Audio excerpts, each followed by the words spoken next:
Duchess Amara Wycliffe woke to the sound of water dripping. One drop, then another. Slow, measured, patient. At first she thought she was dreaming of rain. Then she opened her eyes and realized she was lying on a cold stone floor in a room she did not recognize.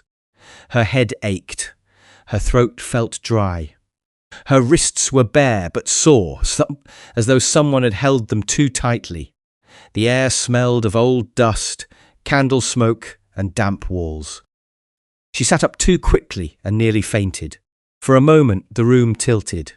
Then memory returned in broken pieces, a midnight carriage. A black-gloved hand over her mouth, the scent of bitter herbs. Her own muffled cry, then darkness. Amara pressed one hand to her temple and forced herself to breathe. She was not in her bedchamber. She was not in Wycliffe House. She was not in any guest chamber she had ever seen. The room was small, windowless, and lit by a single candle on a narrow table. The walls were stone. A faded rug covered part of the floor. A chair sat in the corner. On the opposite wall stood a heavy wooden door. Amara rushed to it. No handle, only a keyhole. She knocked once, then harder. "Who is there?" No answer. She struck the door with her palm. "Open this door at once!" Her voice echoed back at her. Nothing moved beyond the room. Her heart began to race. Duchesses were not kidnapped, not quietly. Not from their own carriage. Not unless the person behind it feared neither scandal nor consequence. Then she saw the note. It lay on the table beside the candle, folded once, sealed with black wax. No crest, no initials, only a small symbol pressed into the wax. A closed eye. Amara stared at it for several seconds before touching it. Something about the mark chilled her. She broke the seal and unfolded the paper. The handwriting was elegant, slanted and unfamiliar. "Confess before sunrise." That was all. 4 words, no accusation, no instruction, no name, no promise of release. "Confess before sunrise." Amara read it again, waiting for some hidden meaning to reveal itself. Confess what? To whom? Why sunrise? Her hand trembled.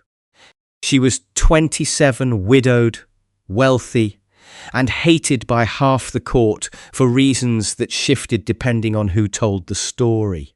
Some said she had married Duke Nathaniel Wycliffe for his title. Some said she had driven him to an early grave. Some said she had secrets from before her marriage, back when she was only Miss Amara Vell, daughter of a ruined scholar, and a mother who died with debts unpaid. But gossip was air at court. It moved everywhere and held nothing. This was different. This was a room, a lock, a candle, a deadline. Amara turned the note over. Blank. She searched the table. Nothing except the candle and a small silver bell. She lifted the bell and rang it sharply. Once, twice, 3 times. No servant came. Instead, something scraped behind the wall. Amara froze. The sound came again. A panel near the corner shifted open, revealing a narrow slit no wider than a letterbox. A voice spoke from the darkness beyond it. "Good, you are awake." It was a woman's voice, older, calm. Amara stepped back. "Who are you?" "Someone who has waited long enough." "Open this door." "That depends on your honesty." Amara forced her fear into anger. "Do you know who I am?" "Yes, Duchess. That is why you are here." The title sounded like an insult. Amara moved closer to the slit. "If this is ransom, name your price." A soft laugh, still thinking like a duchess. "Good. It means the room has not yet begun its work." "What do you want from me?" "You read the note." "I have nothing to confess." The silence after that was worse than any answer. Then the voice said, "Everyone has something to confess. The question is whether yours can save a life." Amara's breath caught. A life. Whose life? "You have until sunrise." The panel slid shut. Amara rushed toward it and struck the stone. "Wait! Whose life?" No answer. She backed away slowly. Her mind began sorting through possibilities. Enemies, old rivals, family. The Dowager Duchess, Lady Ismene Wycliffe, had never forgiven Amara for marrying her son. She believed Amara unworthy from the first day she entered the house. But Lady Ismene preferred public humiliation, not hidden rooms. Lord Peregrine Ashe, Nathaniel's cousin, had wanted the dukedom's secondary estates. Amara had blocked him in court. He was vain enough to threaten, but too cowardly to act alone. Lady Corinne Draycott had once been promised Nathaniel before his marriage to Amara. She had smiled through the wedding and worn white to the funeral. But even Corinne's cruelty was decorative, not architectural. No, this felt older, more deliberate.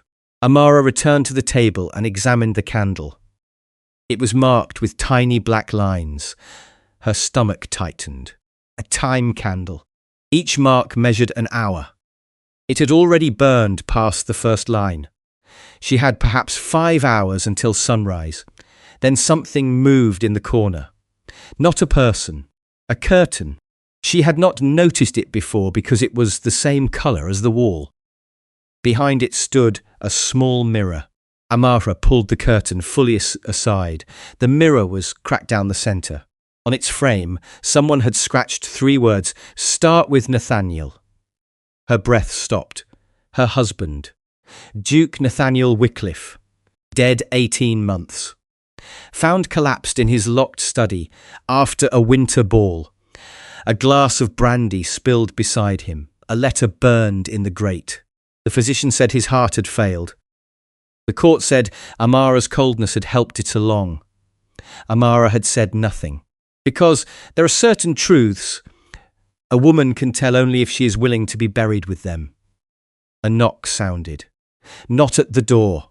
Above her. A small hatch in the ceiling opened. Something fell onto the floor. A miniature portrait. Amara picked it up. The portrait showed Nathaniel, as he had been when they first met. Handsome, clever-eyed, smiling in a way that made every woman believe she alone had been allowed past the mask. A wave of grief came so suddenly that she had to sit.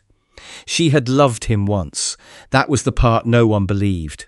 She had loved him. Before the debts, before the silence, before the locked study, before the terrible final months, when love became something both of them sharpened against each other.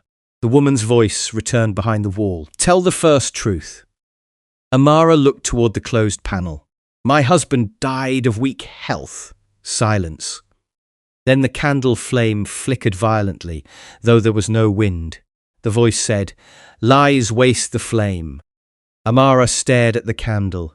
One black line melted away at once. An hour gone. Impossible. She stood so fast the chair scraped. "What did you do? You lied." Amara's throat tightened. The room was not only a prison, it was a test.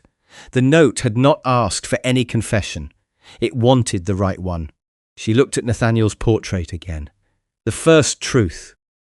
Her voice came quieter. "My husband did not die of weak health." The candle steadied. The walls all seemed to listen. Amara swallowed. He was afraid before he died. The room remained still. He believed someone in his family had murdered his father. The hidden panel opened again, but this time no voice came. Instead, a drawer slid out beneath the slit. Inside lay a key. Amara rushed forward and took it. But when she tried the door, the key did not fit. She turned back and saw a small locked box beneath the mirror. The key fit that. Inside the box was a stack of letters tied with blue ribbon. Nathaniel's handwriting. Amara's heart clenched. The top letter was addressed to her. "My dear Amara, if you are reading this, then I failed to speak before they silenced me. Forgive me for making you my shield when I should have made you my witness." Amara's knees weakened. A sound escaped her. Not quite a sob, not quite a word. She read on. "My father did not die by accident. He discovered the ledger. I found it after our wedding. I thought I could expose them quietly. Instead, I led them to you. If I am found dead, trust no one who mourns too loudly. Trust the woman the house pretends is mad. And above all, do not confess to what they want. Confess to what I hid.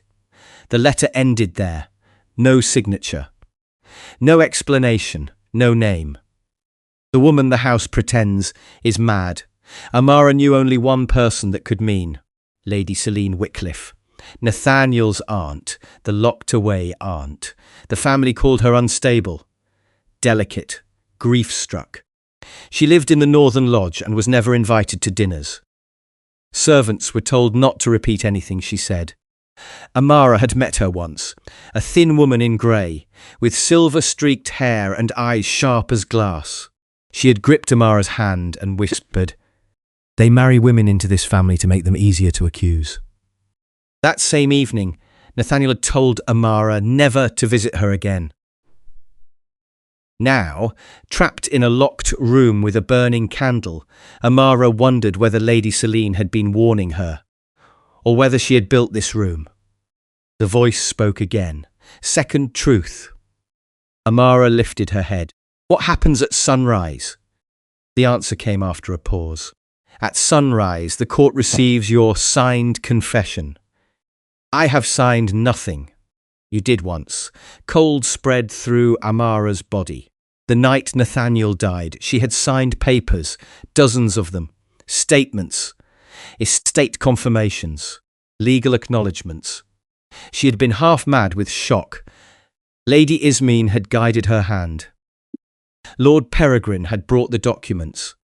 The solicitor had said, "Only formalities, Your Grace." Amara whispered, "What did I sign?" The voice answered softly, "Your own ruin." Then from somewhere beyond the door came a scream, a man's scream, short, cut off. Amara ran to the door. "Who is there?" This time, someone answered from the other side. A young male voice, strained with pain and fear. "Your Grace!" Amara froze. She knew that voice. Thomas Reed, Nathaniel's former valet. The one servant who vanished the week after the Duke's funeral. Amara pressed both hands to the door. "Thomas?" His voice trembled. "Do not confess to murder." Her blood turned cold. "Whose murder?" Before he could answer, footsteps sounded. Thomas whispered, "They are coming." Then silence. The candle burned lower, and Amara understood the game at last. Someone wanted her to confess before sunrise. Not because she was guilty, but because the real murderer feared what she was about to remember. The room changed after Thomas spoke. Not physically. The walls remained stone. The candle still burned. The door stayed locked. But Amara no longer felt like a prisoner waiting for mercy. She felt like a witness being forced awake. Thomas Reed was alive. Nathaniel had hidden letters. Lady Selene might not be mad. And somewhere outside this room, someone was preparing a confession with Amara's name on it. She returned to the letters and read every page by candlelight. Nathaniel's words were frantic in places, careful in others. He wrote of his father, the old Duke, who had discovered payments made from the Wycliffe estate to judges, physicians, and political agents. A hidden ledger, names of men elevated by false charges. Widows robbed through forged settlements. Servants dismissed after seeing too much. The Wycliffe family was not merely old. It was infected. Nathaniel had inherited a title built on carefully buried crimes. He had tried to investigate. Then he had stopped trusting his own household. Then he had stopped trusting Amara. That part hurt most. One letter read, "I fear I have wronged my wife by silence. She thinks my distance is disgust. It is fear. If they know I love her, she becomes leverage. If they know I trust her, she becomes a target. So I have made her lonely in order to keep her alive. God forgive me if loneliness kills what danger spared."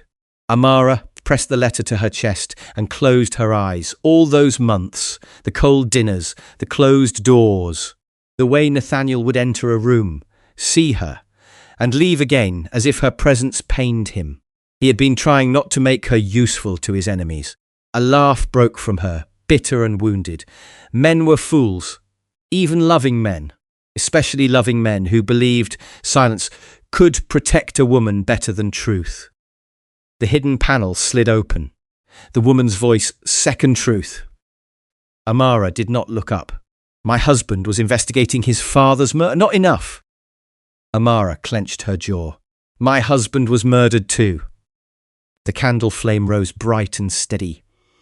Somewhere inside the wall, a lock clicked. A second drawer opened. Inside lay a folded sheet and a small vial. The vial was empty. Amara picked it up and smelled the rim, bitter almond. She nearly dropped it, poison. Beside it, the sheet contained a copied medical report. Duke Nathaniel Wycliffe. Cause of death.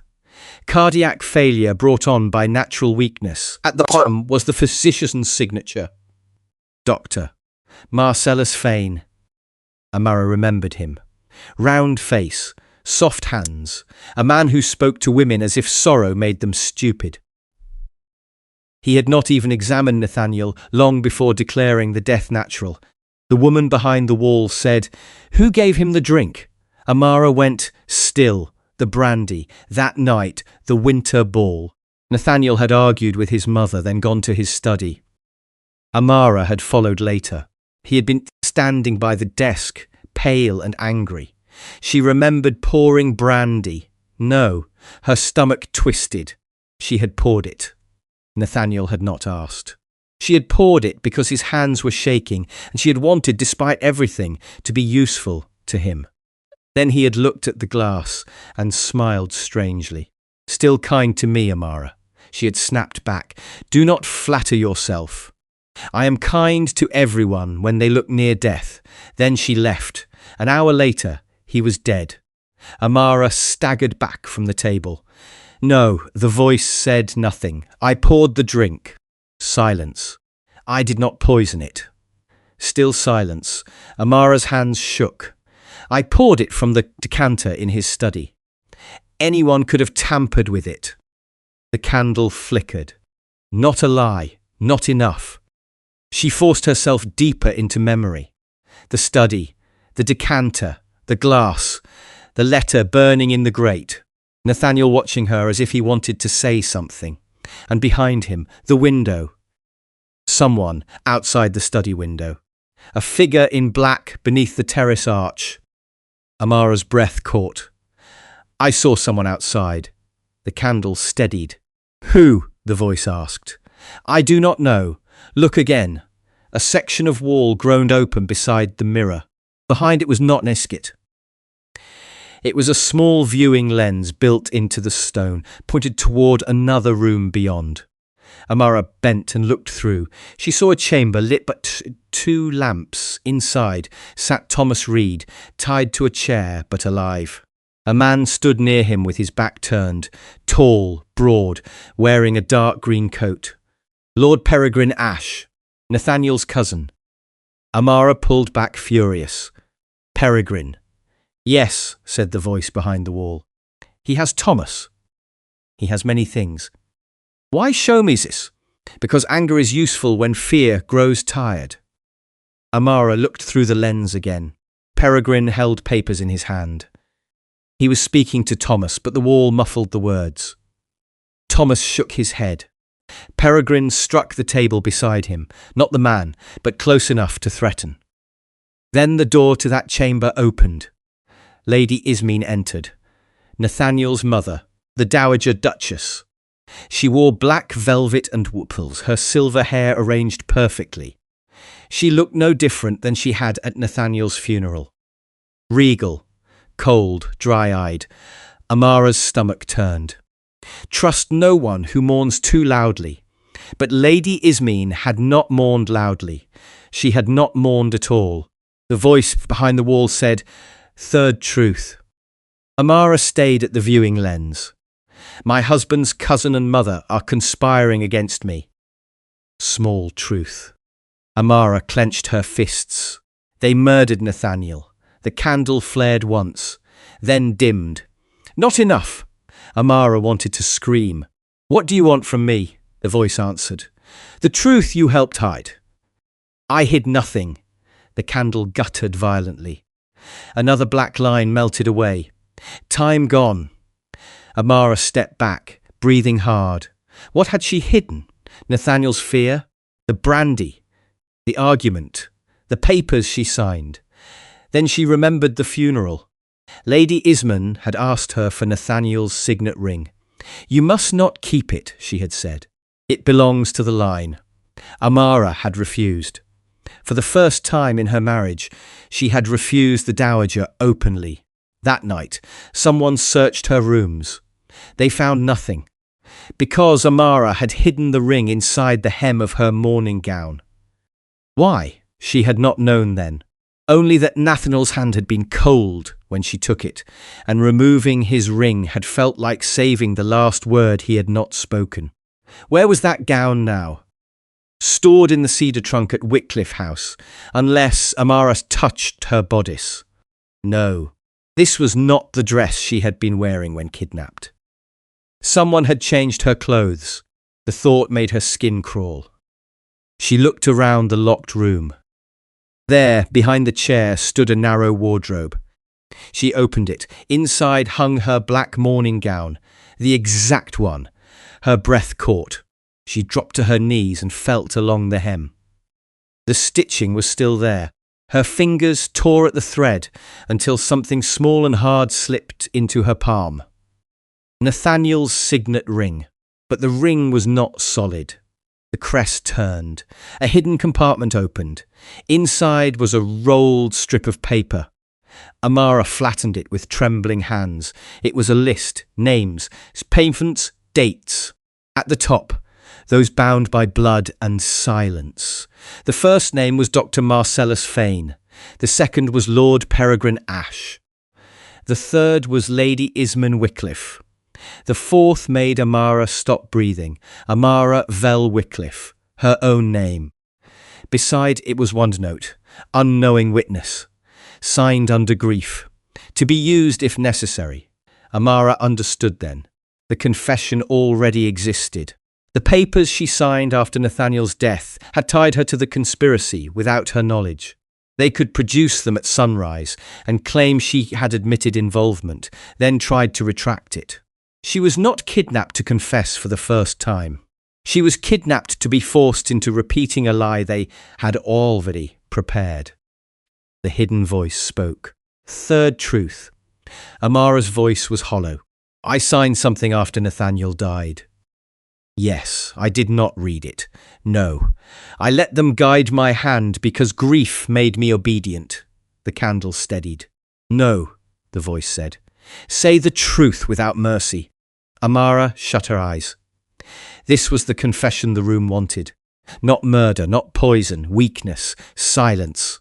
The little cowardice of trusting authority, because resisting would have required strength she did not have. Her voice broke. I chose not to read what I signed, because part of me wanted the nightmare to be over. The room went utterly still. Then every lock in the walls clicked at once. The hidden panel opened fully. A narrow passage appeared, and standing in it was Lady Selene Wycliffe. Silver hair loose around her shoulders, grey gown, sharp eyes, not mad, not fragile, not ghostly, very alive. You have reached the useful truth, Selene said. Amara stared at her. You did this. I built the room. I did not bring you here.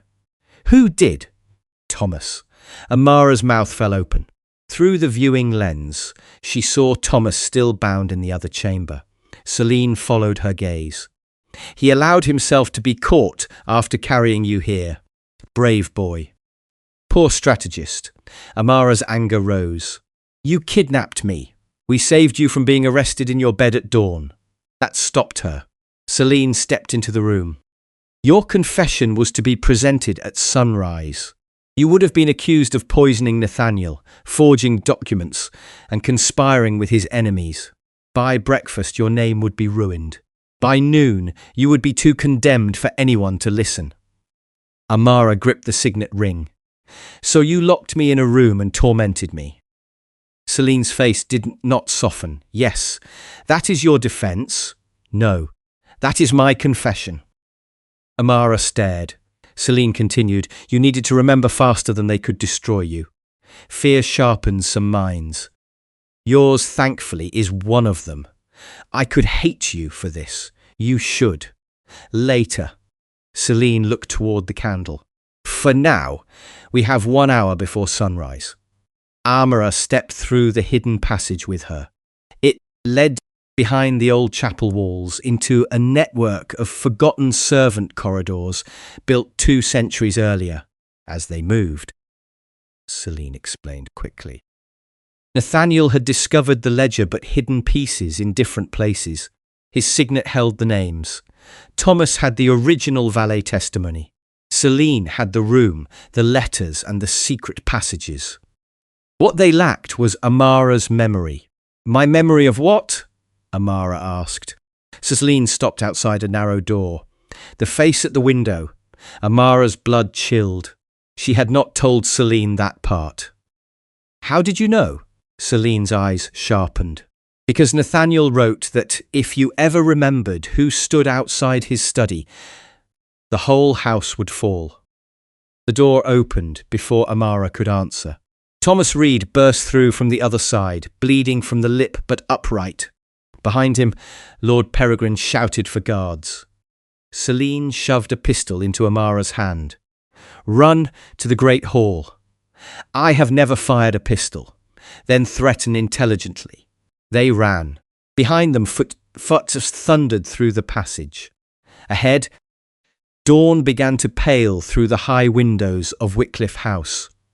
The great hall waited, and so did the family that had already prepared Amara's public destruction.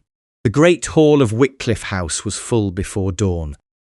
That was how Amara knew the plan had always been public. This was not meant to be a quiet arrest. It was theatre. Lady Ismene stood near the fireplace in black silk, one hand resting on her cane. Lord Peregrine stood beside the estate solicitor. Dr. Fane waited near the long table, with a folded medical statement in his hand. Several family allies had been summoned. A magistrate was present. Even 2 journalists from the political papers stood near the doors, pretending not to enjoy themselves.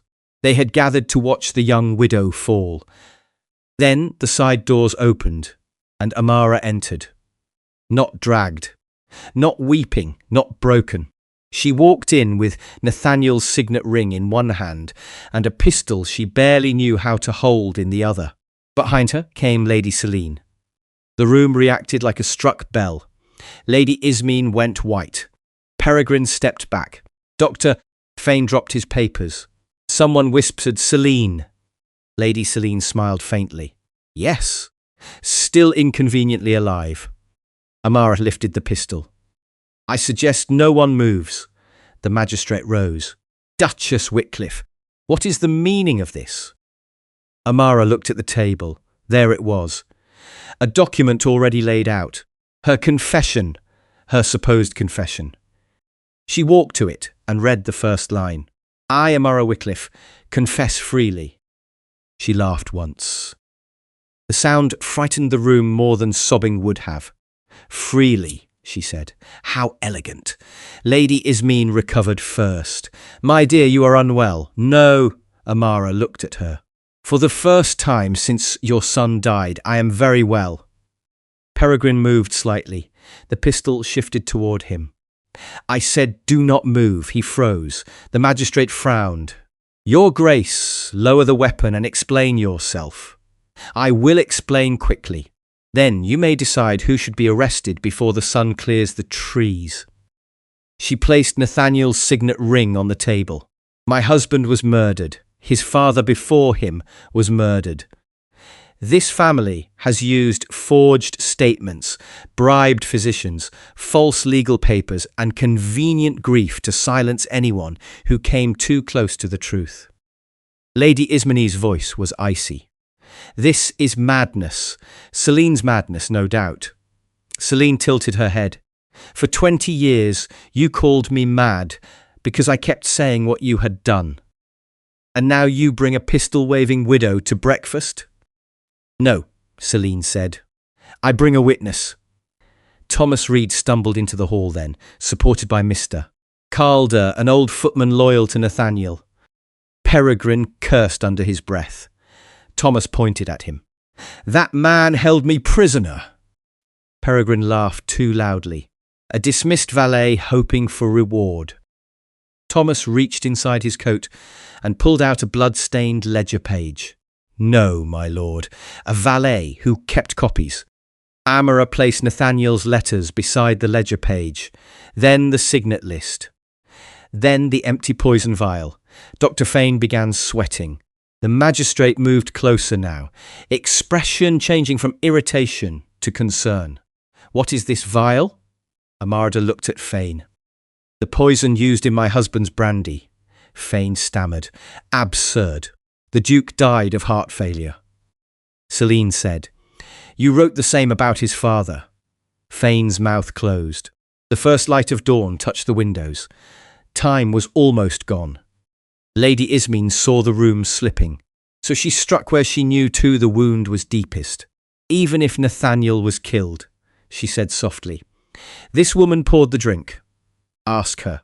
Ask the grieving widow if her own hand did not serve him death. The room turned to Amara. There it was. The truth with a knife inside it. She could deny it.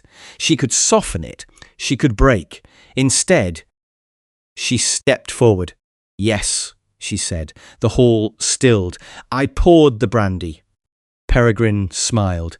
Lady Ismene's eyes sharpened with victory. Amara continued. I poured it because my husband was shaking. Because we had been cruel to each other. Because I thought one ordinary kindness might survive the wreck of our marriage. Her voice trembled now, but did not fail. I did not know the decanter had been poisoned. Dr. Fane said, Convenient. Amara turned to him. What was the poison? He froze. The room went silent. Amara stepped closer. You signed the death report. You claim there was no poison. So tell us, doctor, what poison am I accused of using? Fane's lips parted. No answer came. Celine smiled. Careful. If you name it, you admit there was one. The magistrate's eyes narrowed. Peregrine snapped. This is nonsense. Thomas spoke. My lord, I saw you enter the study before the Duchess. You opened the decanter. You had a green handkerchief over your hand. Green. Amara's memory ignited. The figure outside the study window. The arch. The flash of green cloth. Not a man in a green coat. A green handkerchief. Wrapped around a woman's hand. Amara slowly turned. Lady Ismene's face did not move, but her fingers tightened on her cane. Amara whispered, It was you. Peregrine frowned. What? Amara looked at the dowager. You stood outside the study window. I saw your hand against the glass. Green silk wrapped around it. Lady Ismene's mouth thinned. You are hysterical. No, I am late. The old woman's eyes flashed. That single crack revealed everything. Amara stepped closer. Nathaniel argued with you before he died. He told you he had proof. You went outside through the terraced passage. You watched me pour the drink. You waited to see whether he would take it.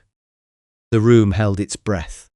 Lady Ismene's voice went low. My son was weak. The words fell into the hall. Not denial, judgment. Amara whispered, You killed him. He would have destroyed this house. He was your child. He was Duke of Wycliffe, Ismene snapped. And he was prepared to drag our name through filth for the sake of moral vanity. The entire room froze. The confession had come not as guilt, but pride.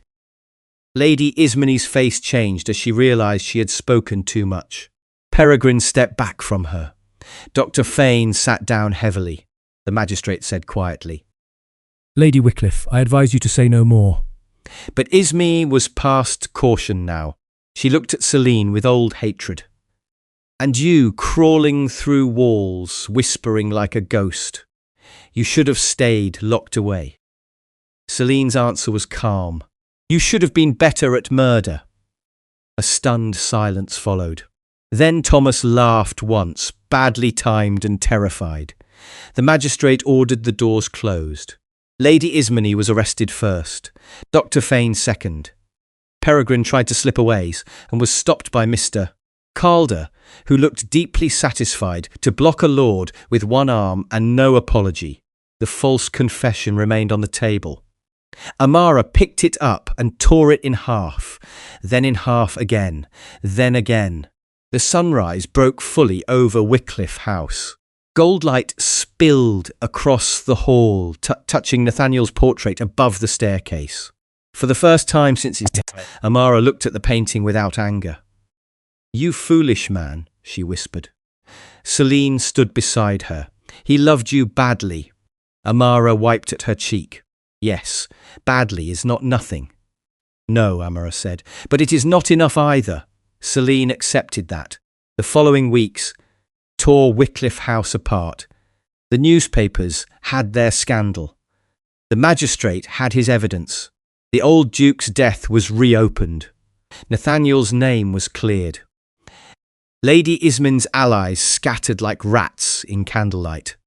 Peregrine acclaimed he had acted under family pressure, then named everyone he could in hope of saving himself. It did not make him noble, only useful. Dr. Fane confessed after 3 days. Lady Ismene confessed to nothing more. She did not need to. The whole country had heard enough. As for Amara, court expected her to collapse into fashionable grief. She did not. She dismissed half the old household staff and raised wages for the rest. She opened the Northern Lodge and brought Lady Celine back into the main house. She established a legal review of every widow's settlement handled by the Wycliffe solicitors. And she refused to wear mourning after the first month. When asked why, she said, I mourned my husband while he was alive and silent. I will not mourn the lies that killed him. One evening, long after the arrests, Amara returned alone to the locked room. The door was open now. The candle was gone. The mirror still stood cracked against the wall. She looked at herself in it for a long time. She did not see a frightened widow. Not anymore. She saw a woman who had been forced to confess before sunrise and had chosen the one confession her enemies never expected. Not guilt. Truth. Lady Celine appeared in the doorway. I wondered when you would come back. Amara smiled faintly. I wanted to see if the room was smaller in daylight. And it is. Most prisons are. Amara looked at the table where the note had been. Did Nathaniel know about this room? Yes. Did he plan to put me here? Celine hesitated. No. But he said if the house ever turned against you, I should do whatever was necessary to wake you. Amara looked away. He should have spoken to me. Yes. I might have helped him. Yes. I might have forgiven him sooner. Celine said nothing. Amara touched the cracked mirror. But perhaps I needed to stop waiting for men to tell me the truth and start tearing doors open myself. Celine smiled. There she is. Years later, people still told the story of the Duchess and the locked room. Some said she had been abducted by ghosts. Some said she had gone mad and emerged brilliant. Some said the old Wycliffe house devoured its own. But the true story was simpler and sharper. A woman woke in a locked room with a note saying, "Confess before sunrise." Her enemies expected her to confess to murder. Her rescuers expected her to confess to memory. But Amara Wycliffe confessed to the most dangerous truth of all. That silence had protected no one. That obedience had nearly destroyed her. that grief had made her easy to use, and that once she finally opened her eyes, no locked room, no family name, no forged confession, and no sunrise deadline could make her afraid of the truth again. Because some women do not escape by being rescued. Some women escape by remembering who placed the lock on the door and making sure before sunrise that the whole house hears it break.